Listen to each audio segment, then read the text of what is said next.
Ora, boa noite a todos. Sejam bem-vindos à Casa de Jesus para mais uma noite de estudo, dando assim continuidade ao estudo que temos estado a fazer do Evangelho, neste caso o capítulo 11º, que nos traz amar o próximo como a si mesmo. E isto talvez seja de uma das coisas mais difíceis que nós temos em mãos, não só porque não temos ainda a capacidade de entender o que é o verdadeiro amor, e porque na pressa de tentar ajudar o outro, porque é esse o convite da doutrina espírita, nos esquecemos de uma coisa importante, que somos nós mesmos. Então, nós devemos amar-nos para depois poder amar o próximo. Esta lição é muito profunda. Vamos tentar destrinçar isto o melhor possível. O convite, como sempre o Evangelho faz, é a meditação. A meditação séria e profunda sobre os temas que aqui se trata, porque destas pequenas coisas conseguimos tirar sempre muito sumo, e vai sempre depender da forma em que nós nos dispomos a entender, perceber mesmo o melhor possível e depois concretizar aquilo que aprendemos. Este capítulo fala-nos do mandamento maior, fazer aos outros o que queiramos que os outros nos façam. Traz-nos a parábola dos credores e dos devedores, dai a César o que é de César, e depois nas instruções dos Espíritos fala da lei do amor, o egoísmo, a chaga da humanidade, a fé e a caridade para com os criminosos, e deve-se expor a vida por um malfeitor.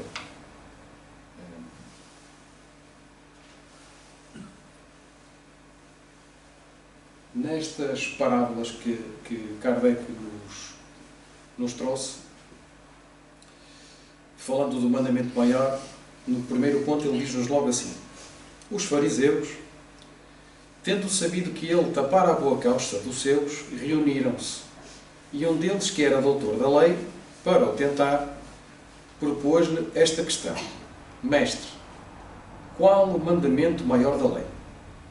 Jesus responde: amarás o Senhor teu Deus de todo o teu coração, de toda a tua alma e de todo o teu espírito. Este é o maior e o primeiro mandamento. E aqui temos o segundo, semelhante a esse: amarás o teu próximo como a ti mesmo. Toda a lei e os profetas se acham contidos nesses dois mandamentos. Quem nos traz é Mateus. Mateus diz-nos ainda que fazei aos homens tudo o que queirais que eles vos façam, pois é nisto que consistem a lei e os profetas. Lucas diz-nos: tratai a todos os homens como quererias que eles vos tratassem. E vem que existe aqui, vai existindo uma repetição sobre tratar o outro como nós gostaríamos que nos tratassem. Mas nós vamos já aprofundar mais um pouco isto. Na terceira diz-nos assim: o reino dos céus é comparável a um rei que quis tomar contas aos seus servidores. Tendo começado a fazê-lo, apresentaram-lhe um que lhe devia 10.000 talentos. Talentos era uma moeda de altura.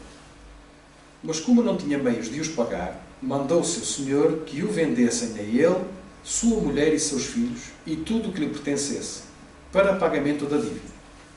O servidor, lançando-se-lhe aos pés, o conjurava dizendo: Senhor, tenha um pouco de paciência e eu te pagarei tudo.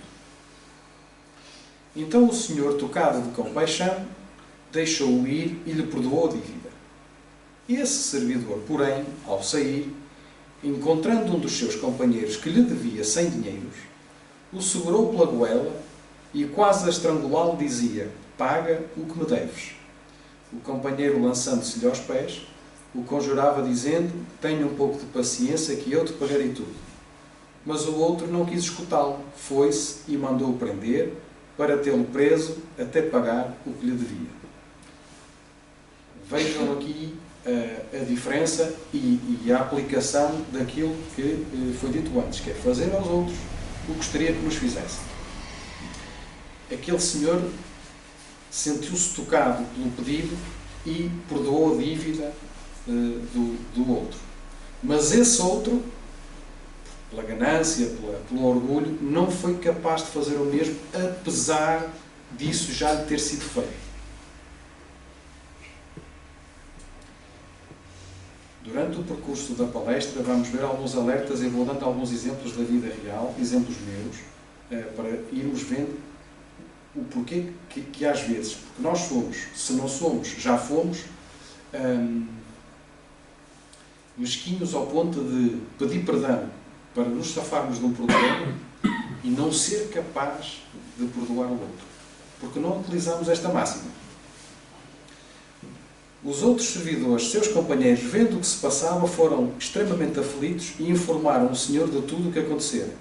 Então o Senhor, tendo mandado vir à sua presença aquele servidor, lhe disse: mau servo, eu te havia perdoado tudo o que me devias, porque me pediste. Não estavas desde então no dever também de ter piedade do teu companheiro como eu tivera de ti? E o Senhor, tomado de cólera, o entregou aos verdugos, para que o tivessem até que ele pagasse tudo o que devia. É assim que meu Pai, que está no céu, vos tratará, se não perdoardes do fundo do coração as faltas que vossos irmãos houverem cometido contra cada um de vós. Isto continua a ser Mateus a trazer-vos. Relembrar que na oração dominical temos lá uma parte que diz: perdoa as nossas ofensas, assim como nós perdoamos os outros. Tal como eu tinha dito na palestra anterior, isso passa-nos muito despercebido. Nós não conseguimos ver os nossos defeitos, mas conseguimos facilmente apontar os defeitos dos outros. Porque é fácil, não é nosso, é fácil apontar. E às vezes temos que ter alguém que tenha a capacidade de nos dizer os defeitos que nós temos. Eu tenho lá um fiscal em casa. E com isso tentar, porque não é fácil, modificarmos. É esse sempre o convite do Evangelho no seu decorrer do estudo.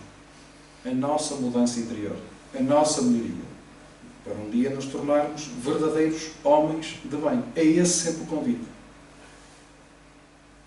Não nos exige nada, só nos dá as ferramentas e nós só atingimos se nós assim quisermos. O trabalho é nosso. O trabalho é sempre nosso. Com muita frequência, nós não queremos trabalhar. E esse é que é o problema.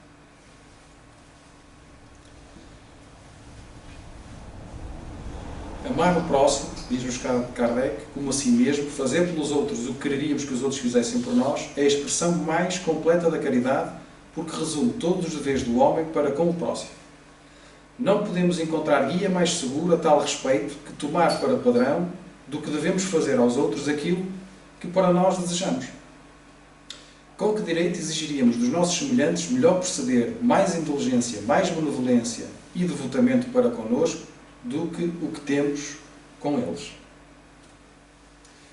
A prática dessas máximas tende à destruição do egoísmo. Vocês já pensaram que se todos nós praticássemos exatamente isto que estamos a ler, como é que estaria o mundo? Não é assim tão difícil quanto isso. Era só fazer ao outro aquilo que nós gostaríamos que nos fizessem. Porquê é que nós não conseguimos?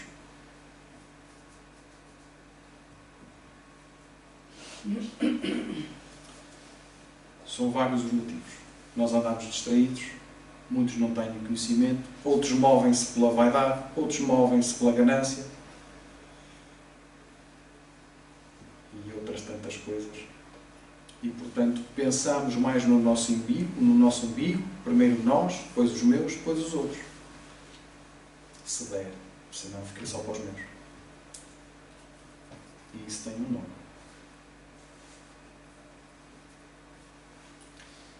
Quando nós dizemos aqui que gostaríamos de fazer aos outros fazer aos outros o que gostaríamos que nos fizessem a nós e amar o próximo como a si mesmo, sendo que nós não sabemos o que é amor e que não estamos preparados para o fazer, há uma coisa que eu tenho a certeza que acontece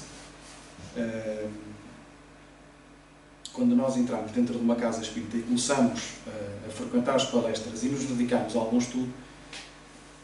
A primeira coisa que nos assalta a mente e a vontade é ajudar o próximo. Porque é esse o convite. Só que, e se tomarmos, por exemplo, por o exemplo que vou dar agora, se calhar muitos de nós já voamos, já andamos de avião. No avião, quando nos sentamos e estamos ali naquela fase, enquanto ainda não levantamos voo, vêm as hospedeiras e estão ali a fazer aqueles sinais todos, e põem o cinto, e aqui tem a saída de emergência, e depois não sei quanto, carrega-se aqui, não sei o quê. E uma das coisas que eles dizem é que se houver uma despressurização rápida, vão cair umas máscaras. Só que ninguém ouve o que está a seguir, que é, antes de ajudar o outro, nós devemos pôr as máscaras primeiro em nós. Porque depois não vai haver ar. Se não nos pudermos ajudar o outro, não vamos ter ar e morre tudo. Então nós, antes de começarmos a ajudar os outros, nós temos que estar preparados, temos que nos ajudar a nós mesmos. Temos que saber o que é o amor, temos que nos amar a nós mesmos e depois então amar os outros. Porque senão nem ajudamos convenientemente o outro, nem a nós mesmos. E o melhor sítio para treinar isto é em casa. É no lar.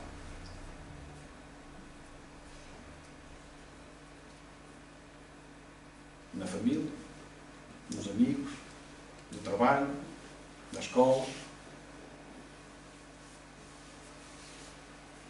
Mas treino. De ajudar-nos a nós primeiro. Quando as adotarem para regra de conduta e para base de suas instituições, os homens compreenderão a verdadeira fraternidade e farão que entre eles reinem a paz e a justiça. Não mais haverá ódios nem disseções, mas tão somente união, concórdia e benevolência mútua. Se nós conseguíssemos fazer aquela pequena coisinha, que não é assim tão difícil. Não é. Não é fácil. Amar o próximo como a si mesmo, fazer pelos outros o que quereríamos que os outros fizessem por nós, é a expressão mais completa da caridade e isto estava no capítulo, no ponto 4. Então, provavelmente não existe em nenhum tópico da literatura mundial figura mais expressiva do que a do samaritano generoso, apresentada por Jesus para definir a psicologia da caridade, que é a parábola do bom samaritano. Vamos ver isto com calma, para tentar perceber. Quem nos traz isto é Emmanuel. E diz assim: encontrando a vítima de malfeitores anónimos, semi-morta na estrada, passaram dois religiosos, um sacerdote e um levita. Seriam as pessoas das mais indicadas para o trato da beneficência e da caridade. Porquê? Porque têm o conhecimento. Aquele que tem o conhecimento, vamos pensar assim, o que é mais gravoso? Aquele que não sabe ou aquele que sabe que devia de fazer e não faz? Então aqueles senhores eram os mais aptos para praticar a caridade e a benevolência com aquela pessoa que estava ali no chão. Tinha sido espancado, tinha sido roubado. Mas preferiram olhar e seguiram de largo, receando complicações. Entretanto, o samaritano que viajava vê o infeliz, sente-se tocado de compaixão. Não sabe quem é, portanto, não lhe interessou quem era. Ignorou-lhe a precedência. Não se restringe, porém, à emotividade. Para e atende. Balsamiza-lhe as feridas que sangram, coloca-o sobre o cavalo e condulo a uma hospedaria. Não se limita, no entanto, a despejar o necessitado em porta alheia, entra com ele e dispensa-lhe cuidados especiais. No dia imediato, ao partir, não se mostra indiferente. Paga-lhe as contas, abona o qual, se lhe for um familiar, e compromete-se a resgatar os compromissos posteriores, sem exigir-lhe o menor sinal de identidade e sem fixar tributos de gratidão. Ao despedir-se, não prende o beneficiado em nenhuma recomendação e, no abrigo de que se afasta, não estadeia demagogia de palavras ou atitudes para atrair influência pessoal, a falsa caridade. No exercício do bem, ofereceu o coração e as mãos, e o tempo e o trabalho, o dinheiro e a responsabilidade. Deu de si o que poderia por si, sem nada pedir ou perguntar. Sentiu e agiu, auxiliou e passou. Sempre que interessados em aprender a praticar a misericórdia e a caridade, rememoremos o ensinamento do Cristo e façamos nós o mesmo. Ora então, duas situações.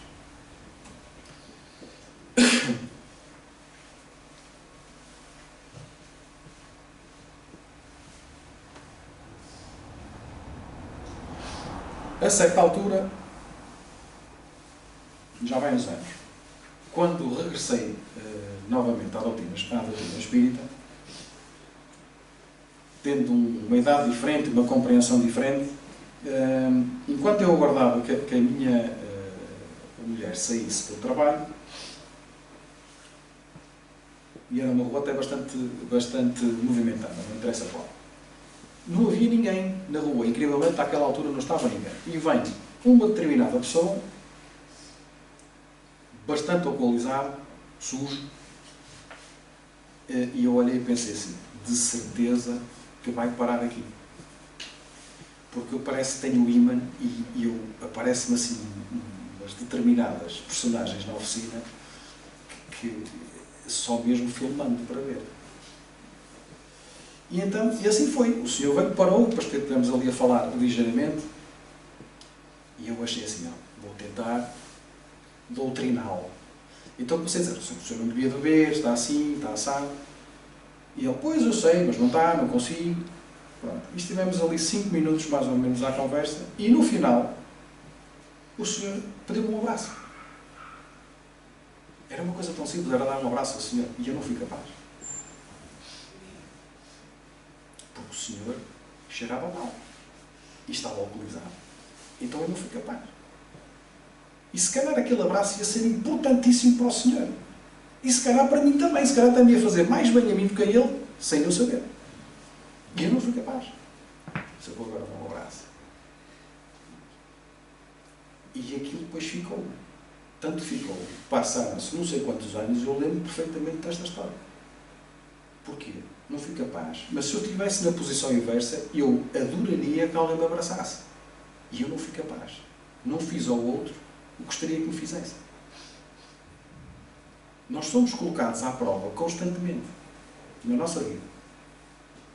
Na família, no trabalho, nos colegas, nos amigos, nos passeios, em todo o lado.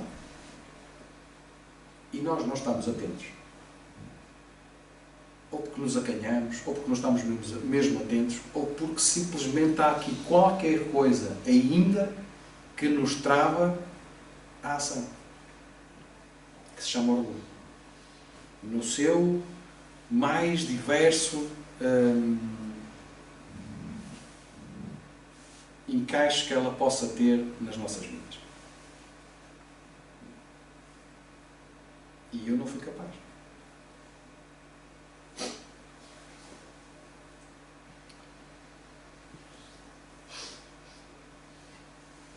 Depois tinha qualquer coisa para dizer, mas passou. Pode ser que entretanto melhor. Santo Agostinho, na questão 919 no Livro dos Espíritos, diz-nos que a reencarnação na qual ele mais progrediu foi quando adotou para seu comportamento perguntar todas as noites à sua consciência se tivera feito alguma coisa ao outro que não fosse boa. Ou se deixara de fazer algo de bom, ou ainda se tinha alguma queixa dele naquele dia. Remontava assim o seu dia através das suas atitudes e preparava-se para não cometer no dia seguinte os mesmos erros do dia anterior. ele afirma ser esta a maneira mais eficaz e mais eficiente para a autotransformação. Será que nós estaríamos dispostos a copiar esta regra de autotransformação de Santo Agostinho? Será que nós sabemos o que é amar?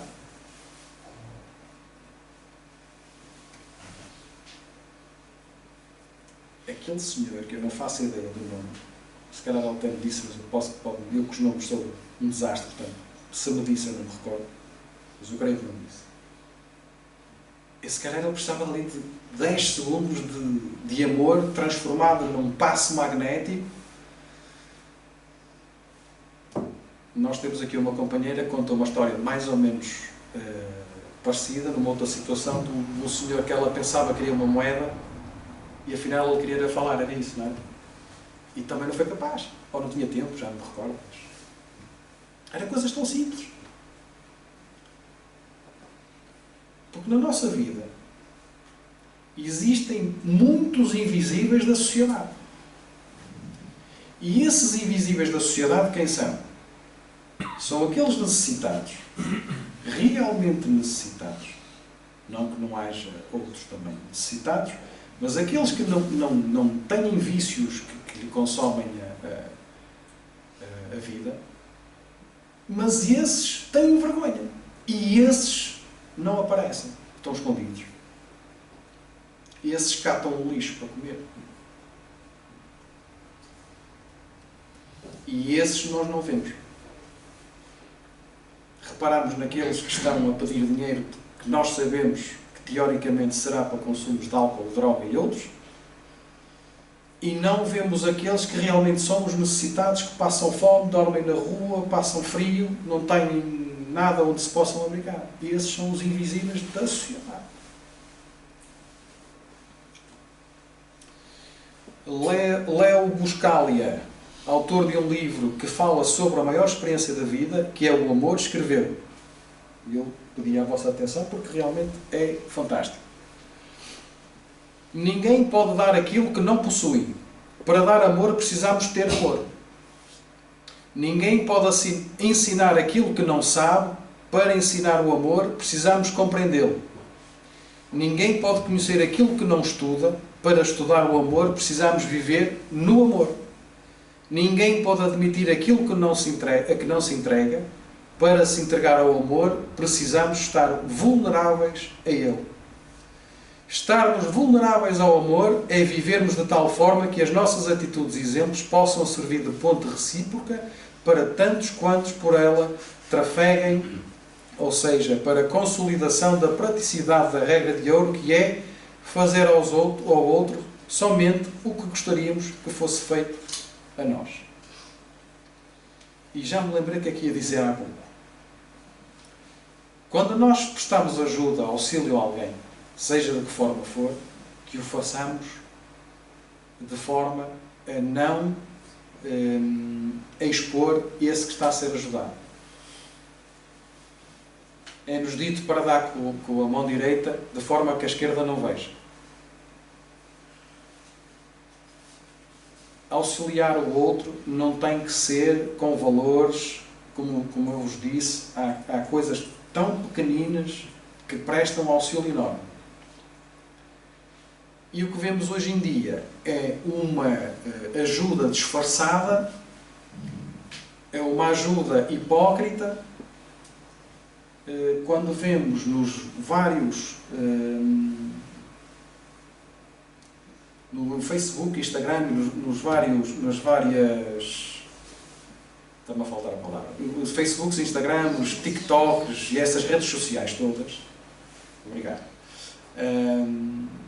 Pessoas que se filmam, ou outros filmam, a ajudar aquele.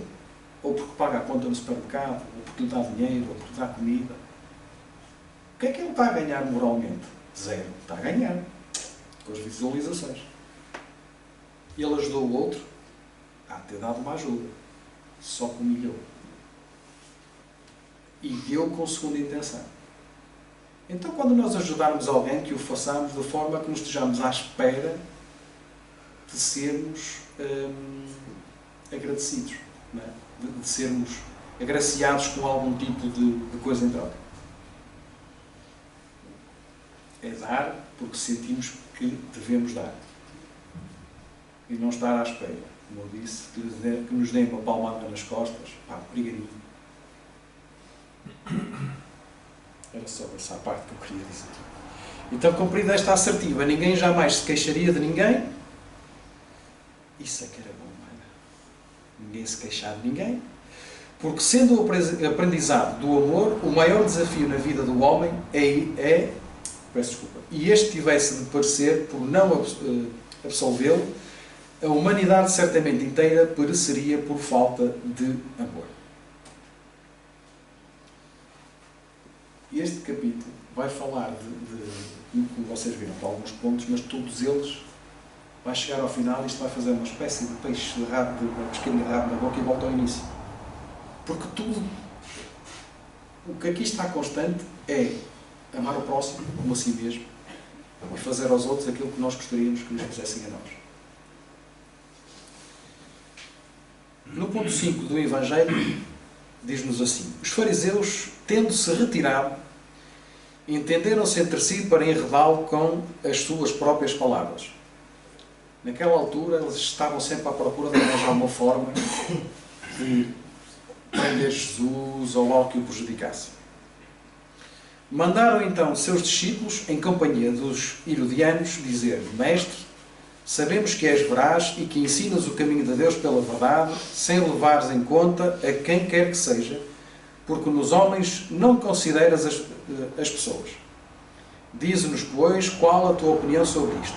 É-nos permitido pagar ou deixar de pagar a César o tributo? O tributo era um imposto. Jesus, que já desconhecia a malícia, respondeu: Hipócritas, porque me tentais? Apresentai-me uma das moedas que se dão em pagamento do tributo. Tendo-lhes apresentado um denário, perguntou Jesus: de quem são esta imagem e esta inscrição? De César, responderam eles. Então observou-lhes Jesus: dai, pois, a César o que é de César e a Deus o que é de Deus. Ouvindo falar dessa maneira, admiraram-se eles da sua resposta e, deixando-se, retiraram.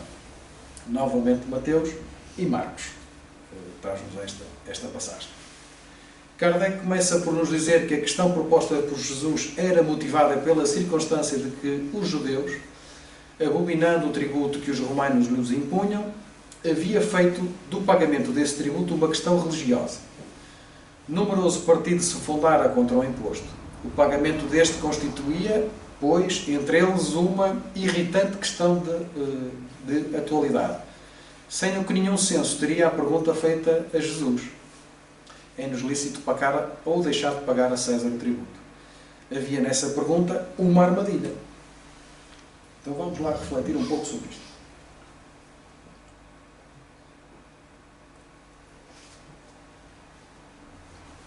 Então, incomodados com a verdade de Jesus, com a verdade que Jesus ensinava e que os incitava à mudança íntima, buscaram comprometê-lo, colocando-o numa situação delicada, pois, se Jesus dissesse para não pagar o tributo a César, seria preso pelos herodianos presentes, e se dissesse para que pagassem o tributo, aguçaria a ira dos judeus.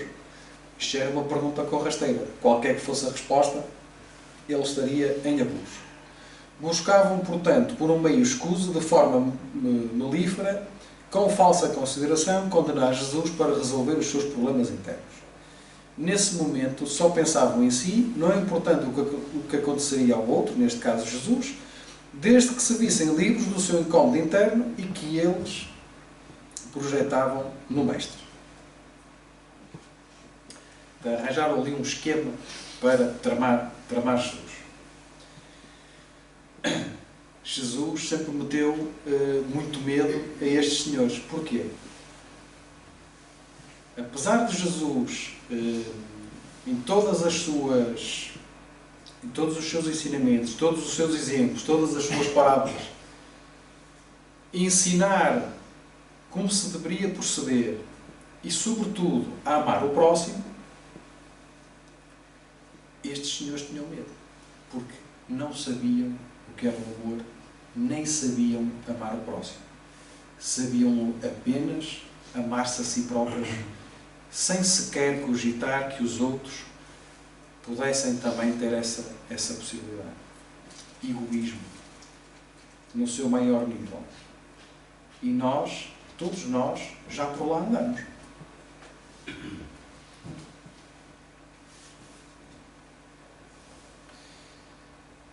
Kardec começa por nos dizer que esta sentença do dai a César o que é de César não deve, entretanto, ser entendida de modo restritivo e absoluto, como em todos os ensinos de Jesus, anela um princípio geral, resumindo, sob forma prática e usual e deduzido de uma circunstância particular.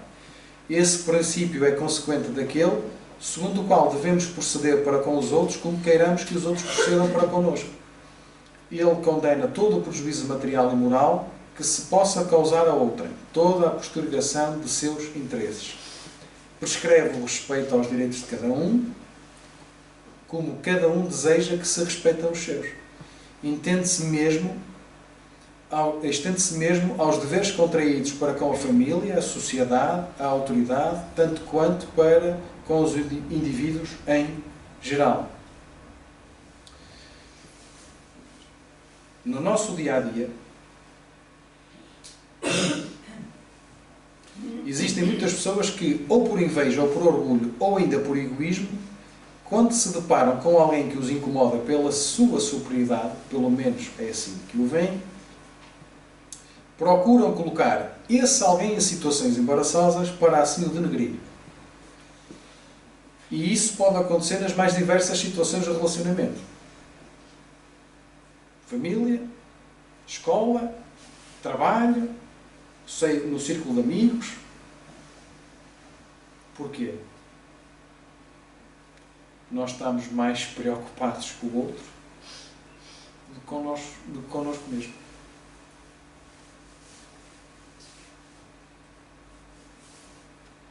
Como eu disse, primeiro nós temos que nos ajudar a nós próprios. Temos que nos sentir bem. Temos que estar bem. Temos que saber o que é amor, para depois poder ajudar o outro. Se isso nos falta, e porque somos egoístas, orgulhosos, e há sempre ali uma pequena tendência de maléfica, porque de vez em quando também me apetece apertar uns pescoços. Não que o faça, mas apetece. Se apetece é porque eu ainda tenho isto em mim. Não deveria, porque sou um aprendiz de espírita. Mas existe. Ou vocês vão dizer que nunca vos apeteceu apertar o pescoço. Claro, se calhar até mais do que uma vez durante o dia. É verdade. Não podemos ser ingênuos. Mas se temos esse controle e não o fazemos, então já estamos um pouco mais evoluídos. Nós devemos olhar para estas oportunidades, porque são oportunidades da nossa melhoria.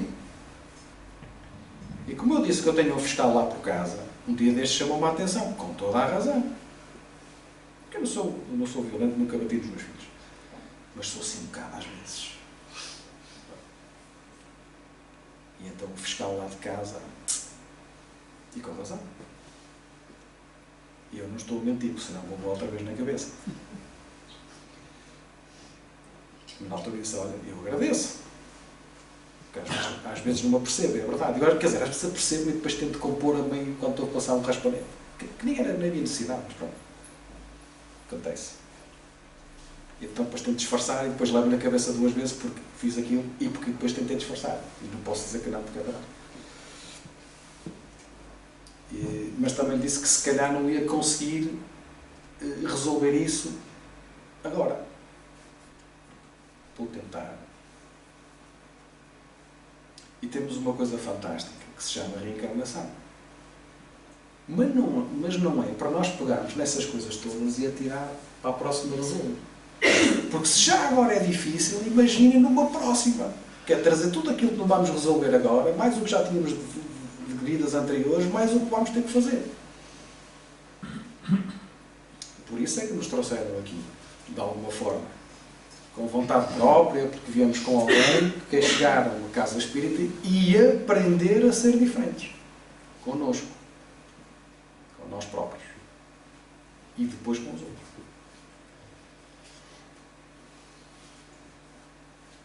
A reflexão é válida, pois não raro podemos estar envolvidos nessas situações, ora como vítimas, ora como algozes desse processo infeliz.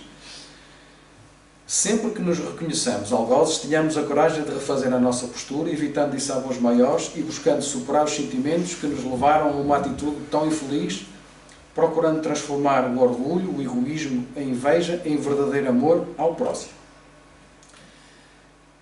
Desde que nos reconheçamos vítimas, no entanto, reflitamos sobre esta passagem aprendendo com Jesus. Ora, então vejamos, ele reconhece a malícia da parábola que vimos anteriormente, a astúcia, a hipocrisia daqueles fariseus, quando declara: hipócritas, porque me tentais. É importante ressaltar esta passagem, porque muitas vezes achamos que para amar o próximo precisamos colocar uma espécie de óculos com poderes especiais e não ver que a pessoa é ou como se apresenta a nós no momento. E não ver, peço desculpa. Porém, se nos negarmos a vê-la e a ouvir a sua mensagem, e esta é talvez mais uma das nossas dificuldades, que é saber ouvir. Eu também não sei sempre ouvir. É que às vezes, por mais estapafúrdia que seja a ideia do outro, a opinião do outro, isso acaba sempre por resultar numa coisa, que é aprendizado. Bom ou mau. Como proceder de uma forma ou de outra. Voltar a fazer ou não. Nós não sabemos ouvir o outro. Já não sei onde é que foi, estou-me a recordar agora uma coisa, mas já não sei onde é que eu ouvi isto. Devo ter ouvido no YouTube, com certeza, porque quando vou fazer assim umas horas extras no meu trabalho, eu coloco os fones e ouço coisas à toa, que é o que aparece no YouTube, umas interessantes, outras menos interessantes, e uma delas era um casal que não se entendia, que se queria separar, e então vão a uma espécie de um psicoterapeuta de casamentos, e às tantas ele deu 10 minutos para cada um falar. Bem, o homem disse coisas estapafúrdias da mulher, que era isto, era aquilo, era aquilo outro. Quando passou para os 10 minutos da mulher e o outro teve que estar calado, ela disse outras tantas coisas que se desabafou, não é? De ter despejado tudo e mais alguma coisa sobre o marido. Chegaram ao final, depois dos dois desabafarem e um poder estar calado para o outro falar e vice-versa, chegaram à conclusão que afinal até se amavam um ao outro, só que não conseguiam ter aquele espaço de diálogo, que era um estar calado e o outro ouvir. Não sendo machista, mas às vezes é difícil lidar com as mulheres. Isto tem uma memória muito seletiva e de elefante. Porque às vezes vão buscar coisas há 30 anos atrás que a gente não se lembra, já nem sabe o que é que era. Porque o homem tem uma coisa fantástica, esquece rapidamente da coisa. Não estou a dizer mais nada, para não. Chateia-se agora, daqui a 5 minutos está bem. Não funciona com as mulheres.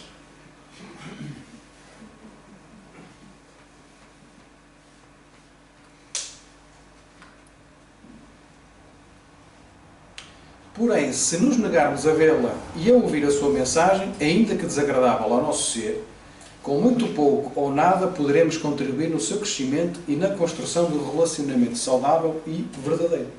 Muitas vezes necessitamos ser firmes e claros na nossa interação com o outro, de modo a que possamos estabelecer numa base de honestidade em nossos relacionamentos. Ainda que não declaremos ao outro, no entanto, é importante estarmos atentos à mensagem real que o outro nos envia quando interage connosco, para que saibamos como agir de modo a não aceitarmos posições de bode expiatório no relacionamento e atuarmos de modo a abrirmos um espaço de crescimento saudável nessa relação. Se, no entanto, não houver esse espaço no momento, pelo menos, como na parábola, os outros nos deixarão e se afastarão ou manterão uma distância respeitosa. Na dúvida da ação a realizar, parem e perguntar. Eu aprendi isto aqui também.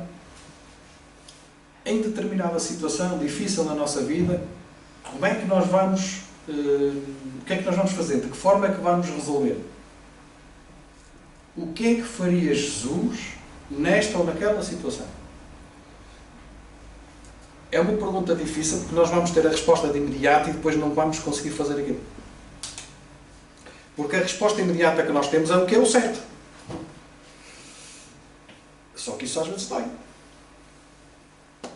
Porque nós somos orgulhosos. O conceito de cidadão é aquele que reivindica e vive os seus direitos, tanto quanto vive e cumpre os seus deveres. Ora, aqui está outra coisa, que direitos nós temos sempre muitos, depois esquecemos do resto.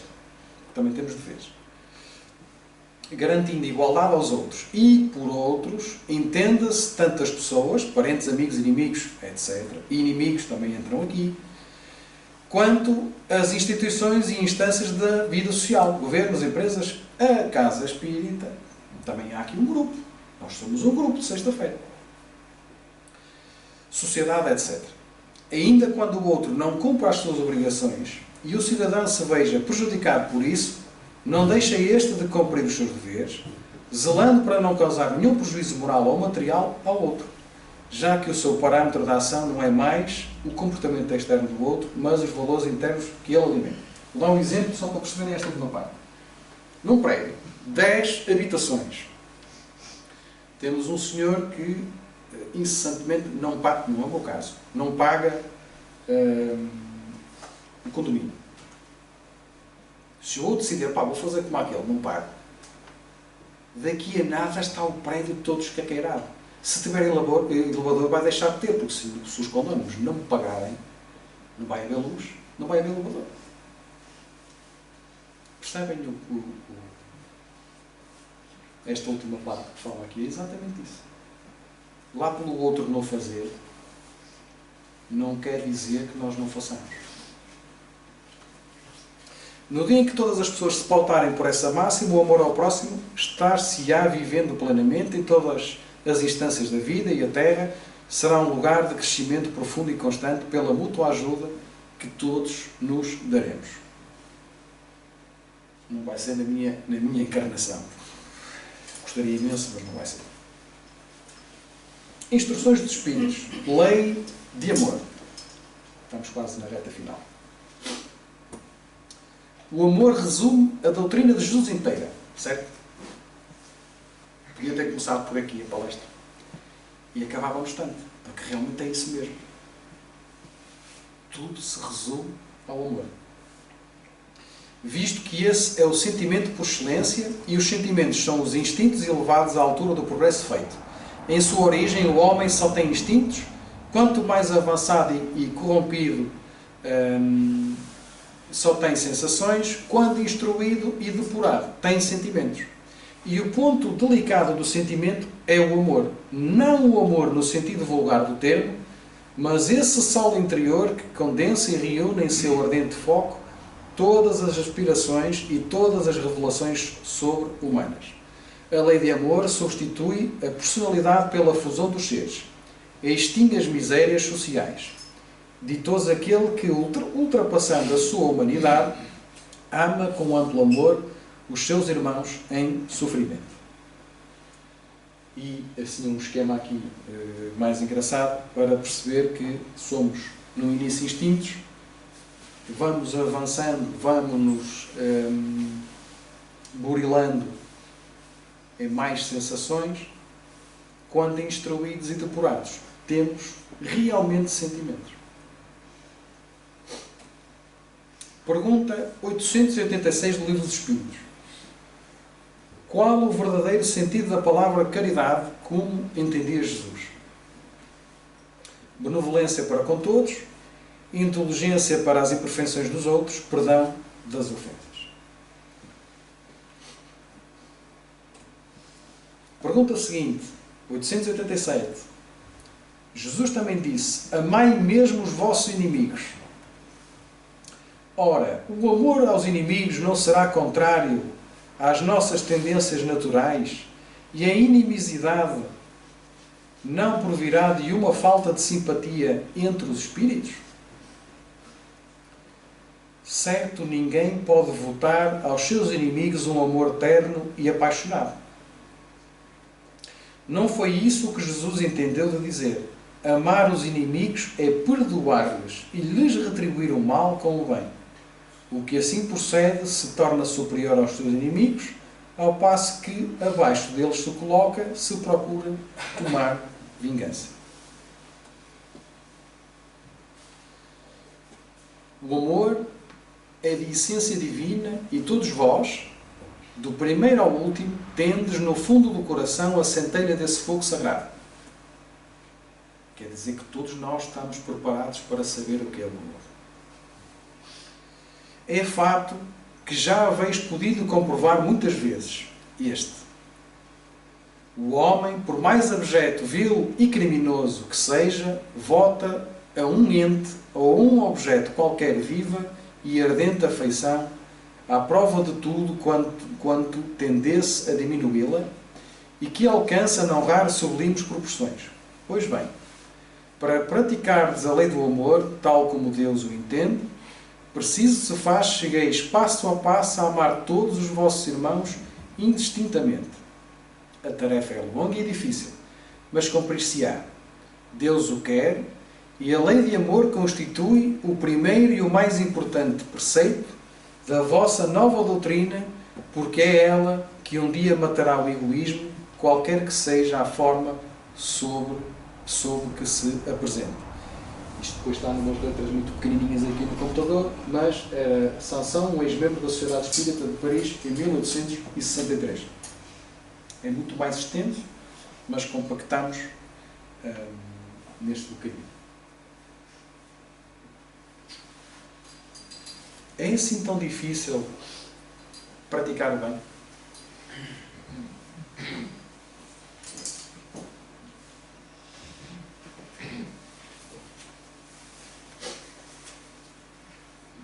O convite de hoje era que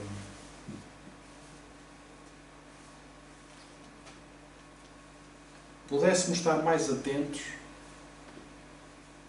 a essas pequenas coisas que a vida nos traz, esses testes que Deus nos coloca nas mãos. Porque sabe bem, quando nós praticamos o bem, sabe bem. Quando nós ajudamos o outro, pequenas coisas. Por exemplo, um cego para atravessar uma rua. Agora, com toda a sua dificuldade, acaba por estar um pouco mais facilitado porque existem semáforos sonoros para o ajudar nesse sentido. Mas há uns anos atrás não havia nada. E nós, quando somos mais jovens, mais pequenos, 9, 10, 11, 12 anos, se houvesse essa oportunidade, eu tive algumas vezes porque havia, onde eu vivia, passava lá diariamente um senhor que era cego e trabalhava na Carris. Então o senhor passava lá todos os dias. E normalmente ele não queria ajuda. Mas se ele tivesse muita dificuldade em atravessar a rua, aconteceu a mim e a muitas outras pessoas, nós perguntávamos sempre se o podíamos ajudar. E se ele dissesse que sim, então punhamos na mão, ou normalmente ele é que nos colocava a mão. Porque o contrário, pensemos assim, que é para nós percebermos que às vezes o ajudar, se formos assim, com muita sede ao pote, é complicado. Se o senhor é cego, não vê aquilo que nós vamos fazer. Vocês já pensaram o susto que ele apanha quando sente uma mão? Se vamos atravessar a rua. Então nós não devemos ir assim de chofre. E toda a ajuda que nós fazemos deve ser feita sempre com cuidado, para não magoar o outro. E se nós voltarmos um bocadinho atrás daquilo que eu disse aqui, nós chegamos a uma casa espírita e depois parece que entramos assim numa espécie de... Talvez o transe não seja a palavra mais indicada, mas sentimos com vontade de ajudar toda a gente. Qualquer um que passa pela rua tem vontade de o ajudar. Atravessar a rua, fazer isto ou aquilo, pegar nas sacas das compras. Não é assim. Porque o outro lado pode não estar preparado para receber essa ajuda. E às vezes fazemos mais mal do que bem. E então esse senhor, normalmente, eles acho que se chamavam António. Sr. António quer ajuda para atravessar a rua, e na maior parte das vezes ele dizia que não. Quando queria, ele punha a mão. E nós atravessávamos. E eu sentia-me um super-herói. Porque eu ia para o quinto ano, sexto ano, e eu ia atravessar alguém que não conseguia ver. E isso sabe tão bem. Interesse, outras coisas que já aconteceram na minha vida que não interessa. E essa ajuda, quando é feita de forma eficaz, e não estar à espera de ser agradecido, sabe bem. É um calor, é assim uma coisa... Todos vocês já passaram por isso. É uma coisa diferente. Só que nós andamos distraídos. E preocupar-nos com coisas que temos que preocupar, porque é preciso trabalhar, é preciso ganhar dinheiro, é preciso pagar contas, é preciso comprar coisas para casa, é preciso comer, e a comida está cara. Mas às vezes pequenas coisas influenciam muito o outro lado. Palavra-chave para a evolução do homem. Reencarnação. A mim deixa muito feliz saber que existe ali uma nova oportunidade. Não que eu queira atirar tudo para lá. Mas há coisas que a gente não vai conseguir resolver. Não vale a pena. Para terminar, muito rapidamente, tinha aqui uma lição. Uma repescagem.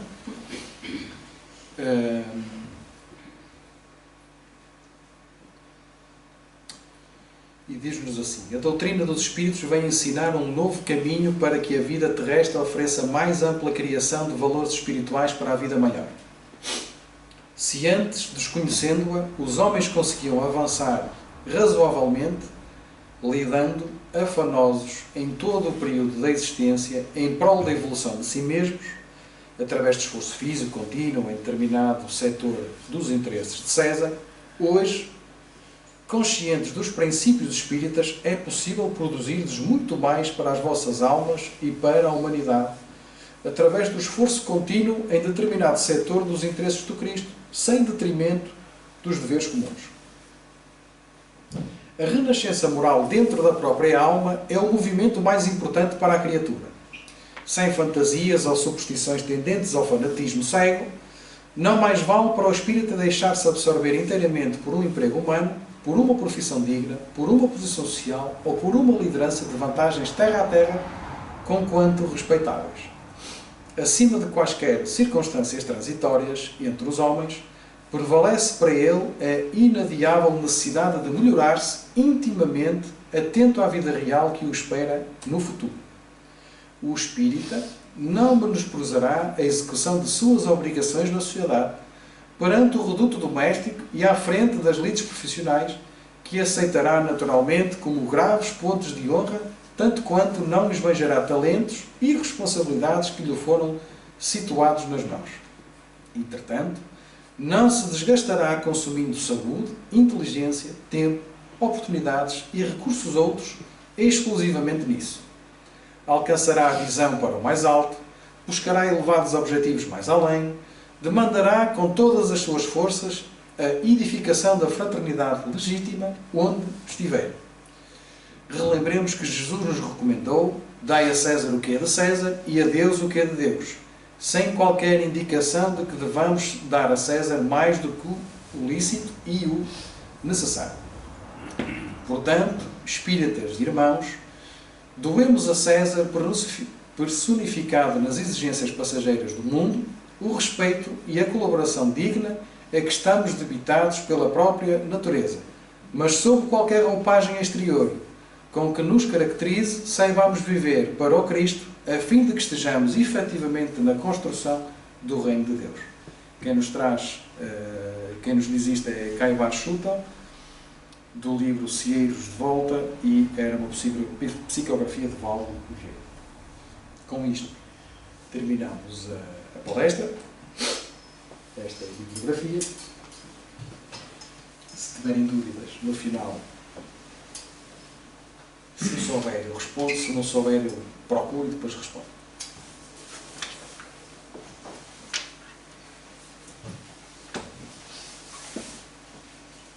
Então vamos Vamos orar.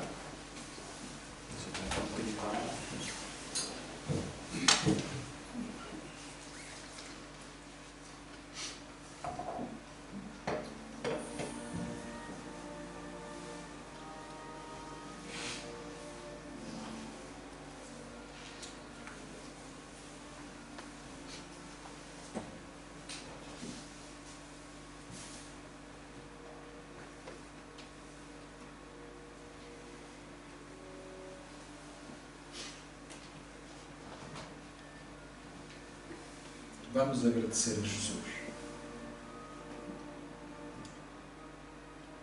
pela oportunidade que nos deu hoje de acordarmos,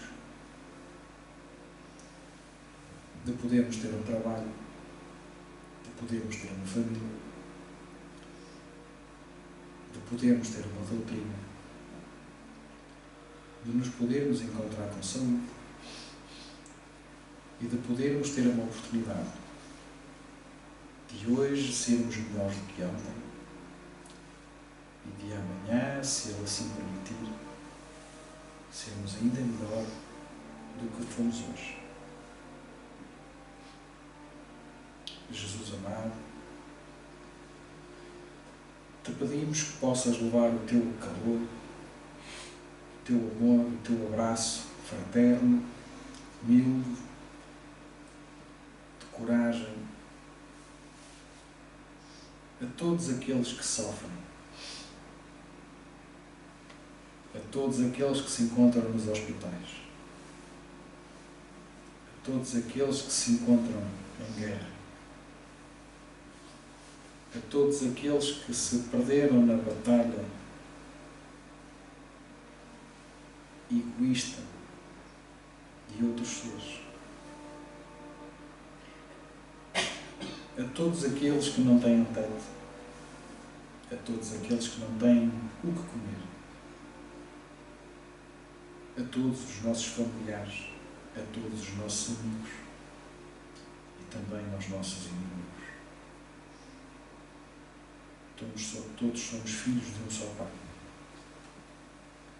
Todos procuramos um dia, Mestre, chegar até Ti. Todos procuramos, Senhor, encontrar a Tua luz. Todos procuramos, Senhor, que Tu sejas o nosso farol. Todos procuramos, Senhor, um dia Te poder abraçar. Então, Senhor, que possa estar connosco nos nossos pensamentos, no nosso coração, em todo lado. Te agradecemos, Senhor, pela oportunidade